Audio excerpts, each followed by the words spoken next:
एक दुर्घटना के बाद अगली सुबह एक महिला सुरक्षा गार्ड की नजर बचाकर एक हाई स्पीड ट्रेन के डिब्बे में चुपचाप घुस गई। वह बुरी तरह घायल थी और उसकी हालत बहुत गंभीर लग रही थी। सुरक्षा गार्ड को इस बात का पता चलते ही उसने तुरंत अन्य गार्ड्स को बुलाया, लेकिन इससे पहले कि वह कुछ कर पाता उसने देखा कि पिछले डिब्बे में बहुत से लोग जमा थे। वह कुछ समझ पाता उससे पहले ही एक आदमी अचानक उसकी तरफ दौड़ता हुआ आया और उसे जमीन पर गिरा दिया और अपने दांत उसकी तरफ बढ़ा दिए। वहीं दूसरी तरफ एक लड़की जो अपने पिता को कुछ बताने जा रही थी, लेकिन देखा कि उसका पिता सो रहा था तो उसने चुपचाप रहने का फैसला किया। उधर ट्रेन धीरे धीरे प्लेटफॉर्म से दूर जा रही थी। इसी बीच वह गंभीर रूप से घायल महिला ट्रेन के बाथरूम में छिपी हुई थी। उसके पैर में इतनी तेज दर्द हो रही थी कि एक अधिकारी का ध्यान उसकी ओर गया। उसने गार्ड को बुलाकर दरवाजा खटखटाने को कहा, लेकिन काफी देर तक दरवाजा नहीं खुला। आखिर में मजबूर होकर दरवाजा तोड़ दिया गया। गार्ड ने देखा कि अंदर एक व्यक्ति भिखारी जैसे कपड़ों में था। गार्ड ने उससे टिकट दिखाने को कहा, लेकिन वह व्यक्ति मानसिक रूप से अस्थिर लग रहा था और ठीक से बात भी नहीं कर पा रहा था। इसी बीच पहले वाली घायल महिला बाथरूम से बाहर निकली। वह बची हुई ताकत से गार्ड से मदद मांगने के लिए डिब्बे की तरफ भागी, लेकिन रास्ते में ही गिर गई। तभी वहां से गुजर रही एक छोटी बच्ची ने देखा कि महिला की हालत बहुत खराब है। उसने तुरंत ग्रुप लीडर को बुलाया, लेकिन तब तक हालात और बिगड़ चुके थे। महिला एक बहुत अजीब तरह से उठी। बच्ची को कुछ गलत लगने लगा और जब उसने पलट कर देखा तो डर के मारे उसके पेशाब निकल गया। फिर डिब्बे में एक भयानक दृश्य देखने को मिला। महिला ने अपना सिर उठाया और बिना किसी भेदभाव के डिब्बे में मौजूद सभी लोगों पर हमला करना शुरू कर दिया। लोग अचानक डर के मारे चिल्लाने लगे, यहाँ तक कि जो बच्ची मरी थी वह भी कुछ ही सेकंड में वापस उठ खड़ी हुई। जब ग्रुप लीडर वहां पहुंचा तो डिब्बे में हर तरफ अफरा तफरी मची हुई थी। चारों तरफ लोग घायल पड़े थे। ग्रुप लीडर खुद घबरा गया और बिना कुछ समझे भाग पड़ा। वह बाकी यात्रियों को ट्रेन के अगले हिस्से की तरफ भागने के लिए चिल्लाकर चेतावनी देने लगा। कुछ यात्री तेजी से ट्रेन के अगले हिस्से की ओर दौड़ने लगे। इसी बीच शियू नाम के एक लड़के के चेहरे पर एक चोट लग गई। वह भी भीड़ के साथ दौड़ने लगा। वह सोच रहा था कि वह कुछ खाने के लिए रुकेगा, लेकिन तभी उसने देखा कि एक लड़की एक लड़के के गले की मुख्य नस को चबा रही थी। कुछ ही सेकंड में वह लड़का भी एक राक्षस जैसा बन गया और उसने भी बिना भेदभाव के लोगों पर हमला करना शुरू कर दिया। शियू को अचानक एहसास हुआ कि हालात खराब हो रहे हैं और वह अपनी बेटी को लेकर तेजी से भागने लगा। शुक्र था कि ज़ॉम्बी लोग खाना खाने के लिए लाइन में लगने नहीं आए थे और एक दुर्घटना हो गई जिससे शियू को ज़ॉम्बीज से छुटकारा मिल गया। लेकिन दोनों भागते भागते अचानक एक ज़ॉम्बी के सामने आ गए। शियू को लगा कि ये लोग शायद आपस में लड़ रहे हैं क्योंकि अभी अभी टॉयलेट से निकले थे। शियू ने बीच बचाव करने की कोशिश की, लेकिन तभी सामने वाले ने सिर उठाया और अजीब तरीके से मुंह चाटने लगा। इस अफरा तफरी में शियू को बचकर निकलने का मौका मिल गया। माशू ने जब देखा कि वह ज़ॉम्बी से नहीं बच सकता तो उसने उसे सीधे टॉयलेट में बंद कर दिया। अब भी दोनों काफी डरे हुए थे। तभी जमीन पर पड़ी एक महिला भी धीरे धीरे ज़ॉम्बी में बदलने लगी। माशू को तब जाकर असली खतरे का एहसास हुआ और वह अपनी गर्भवती पत्नी को लेकर उल्टी दिशा में भाग निकला। पहली नजर में लगा कि वे सुरक्षित डिब्बे तक पहुंच जाएंगे, लेकिन वहां मौजूद डरे हुए अधिकारी ने लोगों को दरवाजा बंद करने के लिए उकसाया। शियू दरवाजा खुलने का इंतजार करना चाहता था, लेकिन आखिरकार डर ने मानवता पर जीत हासिल कर ली। दोनों ने एक युवती से सच्चाई बताने का वादा किया और किसी तरह डिब्बे में घुसने में सफल रहे। माशू, जो अब दुकान का इंचार्ज बन गया था, बहादुरी से ज़ॉम्बी को लात मारकर पीछा छुड़ाया। इसके बाद शियू और माशू अच्छे दोस्त बन गए। डिब्बे के अंदर पहुंचने के बाद माशू ने दरवाजा मजबूती से बंद कर दिया ताकि संक्रमित लोग अंदर न घुस सके। लेकिन जल्दी ही शियू को समझ आया कि ज़ॉम्बी दरवाजा नहीं खोल सकते। माशू को पहले तो शक हुआ, लेकिन फिर उसने धीरे धीरे दरवाजे से हाथ हटा लिया। सब कुछ सामान्य देखकर सबने राहत की सांस ली। इसके बाद शियू ने गौर किया कि ज़ॉम्बी इंसानों का शिकार उनकी नजर से कर रहे हैं। माशू की पत्नी ने जल्दी से पास पड़ी पानी की बोतल और कागज उठाकर खिड़की ढक दी। फिर क्या था, ज़ॉम्बी वहीं रुक गए। शियू उनकी समझदारी देखकर हैरान रह गया। हालांकि शियू अब भी माशू पर भरोसा नहीं कर पा रहा था, क्योंकि थोड़ी देर पहले उसकी वजह से उसकी जान खतरे में पड़ गई थी। शियू दिल का सख्त आदमी था, लेकिन उसकी पत्नी ने समय रहते बीच बचाव कर लिया और मामला शांत हो गया। इसी बीच ट्रेन के मैनेजर ने ऐलान किया कि अगले स्टेशन पर ट्रेन रोकी जाएगी ताकि यात्री भाग सकें। जब वे अगले स्टेशन पर पहुंचे तो देखा कि वहां के लोग भी परेशान थे। उन्हें लगा कि ट्रेन बाहर से स्वर्ग जैसी दिख रही है, इसलिए सब लोग ट्रेन में चढ़ने की भीख मांग रहे थे। लेकिन ट्रेन के यात्री, जो पहले ही बहुत कुछ झेल चुके थे, किसी पर भरोसा करने को तैयार नहीं थे। अतः उन्होंने स्टेशन पर रुके बिना ट्रेन को तेज कर दिया और आगे बढ़ गए। पर उन्हें अंदाजा नहीं था कि पूरे दक्षिण कोरिया में हालात और भी खराब थे। सरकार के अत्याचारों से तंग आकर लोग सड़कों पर उतर आए थे। कुछ तो हेलीकॉप्टर लेकर प्रदर्शन करने आ गए और अपनी जान भी गंवा बैठे। जो लोग सत्ता में थे, उनकी नाकामी का बदला लेने के लिए इंटरनेट पर तरह तरह की अफवाहें और बदनामी फैलने लगी। ये अफवाहें लगातार लोगों की कमजोर भावनाओं को भड़का रही थी। लेकिन जल्द ही एक अच्छी खबर आई। ट्रेन मैनेजर ने घोषणा की कि सरकार ने फील्ड स्टेशन पर सेना तैनात कर दी है, जो ट्रेन में बचे हुए लोगों को बचाएगी। ये सुनते ही सभी लोगों के अंदर उम्मीद जाग उठी। लेकिन तभी शियू को कुछ अजीब महसूस हुआ। डायरेक्टर किम अपने आदमियों से चुपचाप बात कर रहे थे और काफी गुस्से में लग रहे थे। जब फील्ड स्टेशन का जिक्र आया तो वे सीधे टॉयलेट में छिप गए। लगता था कि वह कुछ छिपा रहे हैं। शियू को तुरंत अनहोनी का एहसास हुआ। वह जल्दी से पास के खाली डिब्बे में गया और अपने आर्मी वाले दोस्त को कॉल करके फील्ड स्टेशन के बारे में जानकारी ली। लेकिन उसे जो पता चला वो चौंकाने वाला था। सेना बचाव के लिए नहीं बल्कि उन्हें अलग थलग करने के लिए तैनात की गई थी ताकि वायरस दूसरे शहरों में न फैल सके। शियू को अलग थलग किया जाना बिल्कुल मंजूर नहीं था। उसने अपने दोस्त से मदद मांगी कि वह पिछले दरवाजे से भागने में मदद करे, लेकिन उस समय संसाधनों की इतनी कमी थी कि दोस्त के लिए मदद करना भी मुश्किल था। आखिरकार शियू ने अपनी सुपर पावर का इस्तेमाल कर उसे किसी तरह मना लिया कि वह उसे मौके पर भागने की सूचना दे देगा। दोस्त ने वादा किया कि युद्ध के बाद वह अपने लोगों को भेजकर शियू और उसके साथियों को निकाल लेगा। यह सुनकर शियू ने राहत की सांस ली। वह वहाँ से निकलने ही वाला था कि उसने देखा एक भिखारी पास में पड़ा है, पर वो सो रहा था, इसलिए शियू ने ज्यादा ध्यान नहीं दिया। उसे नहीं पता था कि वही भिखारी एक दिन उसकी जान बचाएगा। ट्रेन जल्द ही डेटियन शहर पहुंचने वाली थी, लेकिन वहाँ का नजारा सबकी उम्मीदों के बिल्कुल उलट था। आसपास कोई जवान नहीं था, न ही कोई इंसान दिख रहा था। यहाँ तक कि मरे हुए लोग भी नजर नहीं आ रहे थे। यह किसी सैन्य शिविर जैसा भी नहीं लग रहा था, लेकिन अब उनके पास आगे बढ़ने के अलावा और कोई रास्ता भी नहीं था। हाई स्पीड रेलवे के बाहर निकलते हुए शियू अपनी बेटी को लेकर चुपचाप साइड स्क्वायर की तरफ बढ़ा। उसे लगा कि सब कुछ उसके कंट्रोल में है, लेकिन जैसे ही वह पीछे मुड़ा उसने देखा कि वह भिखारी उसे घूर रहा था। शियू को थोड़ा सा अपराध बोध महसूस हुआ। उसने भिखारी की तरफ ऐसे देखा मानो उसे चुपचाप रहने की चेतावनी दे रहा हो, लेकिन भिखारी तो पहले से ही असलियत जान चुका था। इसी बीच कॉरिडोर के आखिर में एक सैनिक नजर आया। भिखारी तुरंत घबरा गया। उसने बिना देर किए सैनिक की ओर दौड़ लगाई। शियू को भी समझ आ गया कि अब चुप रहना खतरनाक हो सकता है। वह भी जल्दी से भिखारी के साथ भागने लगा, लेकिन भागते भागते उसे कुछ अजीब सा महसूस हुआ। जहाँ सुरक्षा का माहौल होना चाहिए था वहाँ कोई सुरक्षा नजर नहीं आ रही थी। जैसा कि उसे अंदेशा था, सेना की परछाइयां जैसे ही दिखनी शुरू हुई, अगले ही पल अफरा तफरी मच गई। पुट्टी अचानक बेकाबू हो गया और इधर उधर दौड़ने लगा। एक सैनिक ने तलवार से हमला कर दिया। एक गर्भवती महिला जो डिलीवरी के करीब थी पुट्टी को पकड़कर जैसे तैसे खुद को संभालने की कोशिश कर रही थी। बाकी लोग भी जान बचाकर पीछे की ओर भागने लगे। इस समय सबसे जरूरी था दूसरों से तेज दौड़ना। इसी बीच शियू के दोस्त का फोन आया। दोस्त ने बताया कि स्टेशन पर तैनात सेना अब नियंत्रण में नहीं है। यह सुनकर शियू एकदम सन्न रह गया। उसी वक्त उसने देखा कि सामने खड़ा सैनिक बुरी तरह जख्मी था और उसके पीछे एक जॉम्बी आ रहा था। भिखारी तो डर के मारे अपनी हालत तक खराब कर बैठा। जॉम्बियों की भीड़ बढ़ती जा रही थी। शियू ने फौरन अपनी बेटी की ओर देखा। वहाँ पूरी अफरा तफरी मची हुई थी। वह पूरी ताकत से शियू आन उसकी बेटी की तरफ दौड़ा, लेकिन तब तक देर हो चुकी थी। तभी सेना ने अचानक तेजी दिखाई। पुटी एकदम उछला और शियुआन को बचा लिया। फिर शियू और पुटी ने मिलकर शियुआन को उठाया और वहाँ से भागने लगे। शियू भी उनके पीछे पीछे दौड़ रहा था, लेकिन अचानक एक जॉम्बी ने उसे धक्का देकर गिरा दिया। ऐसा लग रहा था कि अब वह वहीं मर जाएगा, लेकिन ऐन मौके पर भिखारी आ गया और उसकी मदद कर दी। शियू फिर से सुरक्षित हो गया। हैरानी की बात यह थी कि पुटी ने भी शियू को अकेला नहीं छोड़ा, लेकिन एक दरवाजा खुला रह गया था। शियू घबराते हुए उठा और तेजी से एंट्रेंस की ओर भागा। सोचने का भी वक्त नहीं था। आखिरी सेकंड में जॉम्बी समूह के आने से ठीक पहले वह दरवाजे से बाहर निकलने में कामयाब हो गया, लेकिन क्योंकि दरवाजा पहले से ही काफी देर से हिल रहा था, लॉक ठीक से सेट नहीं हो पाया था, जिसके कारण कुछ लोग डर के मारे दरवाजा छोड़ने की हिम्मत नहीं कर पाए। वे बेहद अजीब और मुश्किल स्थिति में फंस गए। और बदकिस्मती देखो, सबसे आगे भाग रहे यात्री ने घबराहट में एक कार का डिक्की खोल दिया। शुक्र है ज्यादा लोग नहीं थे, कुछ यात्री ही थे जो फिलहाल के लिए काफी थे। चेन वूझंग ने भी अपना प्रोफेशनल व्यवहार नहीं छोड़ा। जितना संभव हो सका वह यात्रियों को बचाने की कोशिश करता रहा, लेकिन जिंजू समझ चुका था कि वक्त बहुत कम है। वह बार बार चेन वूझांग को जल्दी करने के लिए कहता रहा, मगर चेन वूझांग टस से मस नहीं हुआ। तभी अगले ही पल एक जॉम्बी दो बूढ़ी बहनों के बीच आ गिरा। शुक्र था कि वह जॉम्बी घायल था और सही से उठ नहीं पा रहा था। तेजी से उन्होंने बूढ़ी महिला को वहाँ से खींचकर दूर किया। शहर की पुलिस ने यह देखा और तेजी से हाई स्पीड टर्मिनल के कार ट्रंक में घुस गई। लेकिन इसी दौरान डर का माहौल और बढ़ गया। पता नहीं कहां से कोई तेज चीख सुनाई दी। देखते ही देखते जॉम्बी समूह ने कार ट्रंक का दरवाजा चारों तरफ से घेर लिया। चेन वूझांग को इस दृश्य से हार्ट अटैक जैसा महसूस हुआ। डायरेक्टर जिन के आदेश का सामना करते हुए उसका दिमाग काम करना बंद कर गया। मिंजू रास्ता रोकने लगी क्योंकि उसका बॉयफ्रेंड अभी तक कार में नहीं चढ़ पाया था। लेकिन जब डर हावी हो गया तो चेन वूझांग आखिरकार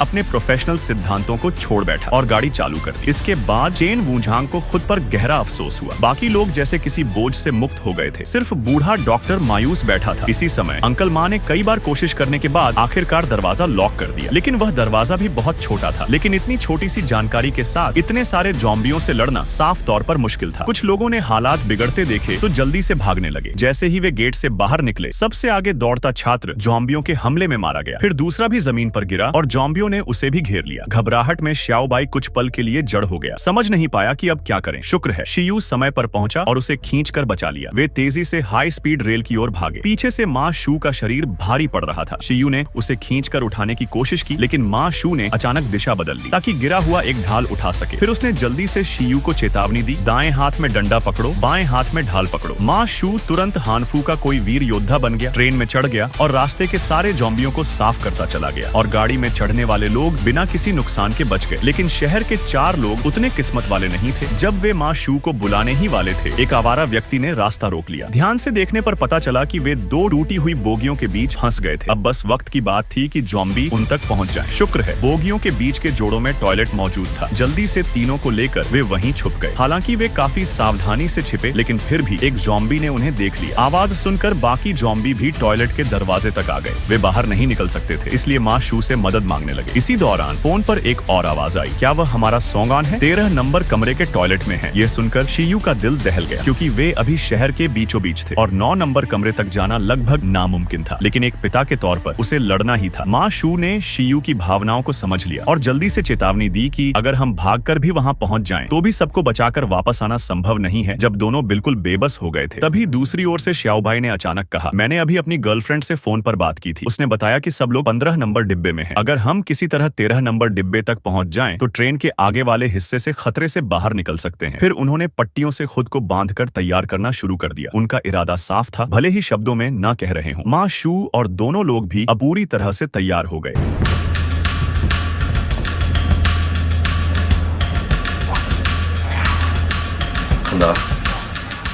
दोस्तों, आज के इस वीडियो में इतना ही। अगले भाग के लिए कमेंट करें और चैनल को सब्सक्राइब करें, वीडियो को लाइक करें। मिलते हैं अगले वीडियो में। Bye bye.